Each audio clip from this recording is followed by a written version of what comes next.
We begin our journey in Viranindai, a prosperous and fertile land in the heart of Cholanudu. Here lived a man named Satthi Nayanar, a respected householder from the Vellalar farming community. His life was not defined by wealth or status, but by a unique and fierce vow he had taken in austerity that became his sole purpose. His hands, weathered by the sun and soil, told a story of hard work, but his intense, unwavering gaze revealed a deeper spiritual discipline. This vow was his identity, his highest offering to Lord Shiva. Satthi Nayanar's devotion was not one of quiet meditation. It was a path of protective action. His vow was absolute and uncompromising. He would not tolerate any speech that slandered or insulted a true devotee of Lord Shiva. In his eyes, speaking ill of a devotee was the greatest sin, a direct assault against the divine order of Siva. He saw himself as a guardian, constantly vigilant, scanning every conversation, his entire being focused on defending the honor of Shiva's followers. To enforce this sacred law, he always carried a small, sharp, razor-like tool. It was a specialist implement of his trade, but he had consecrated it for a higher purpose. If anyone, regardless of their social standing, dared to utter words of slander, Satthi Nayanar's righteous anger would rise. In an instant, he would use this tool to sever the offending tongue. There was no debate, no warning, only swift, decisive justice to silence the source of disrespect. His reputation for this swift, singular justice spread throughout the entire region.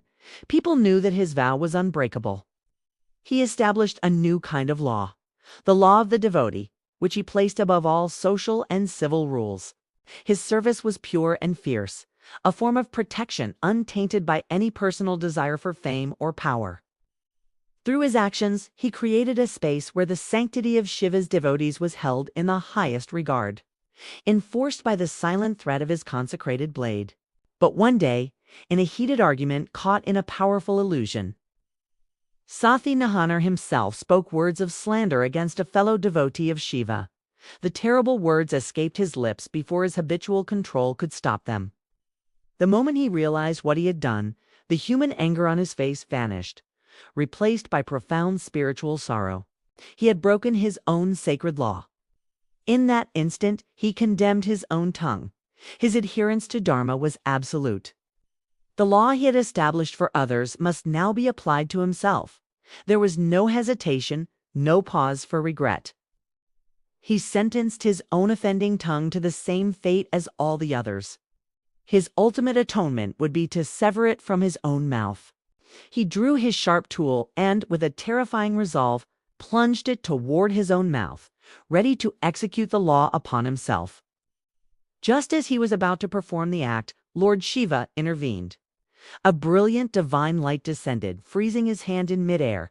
A divine voice thundered, commanding him to stop. The tool fell from his grasp. Seeing the saint's total dedication to his principles and his willingness to sacrifice his own life to uphold them, the Lord validated his fierce vow. This ultimate act of self-condemnation proved his flawless and powerful devotion. For his fierce, unyielding defense of the devotee's honor and his willingness to enforce his vow even upon himself, Satthi Nayanar attained the highest grace, eternal union with the divine. He was granted a place in the sacred assembly of Shiva in Kailash, his intense eyes finally softened by eternal bliss, his duty fulfilled. Thank you for joining us on this powerful journey. If you were inspired by the story of Satthi Nayanar, please like, share, and subscribe for more tales of the great saints.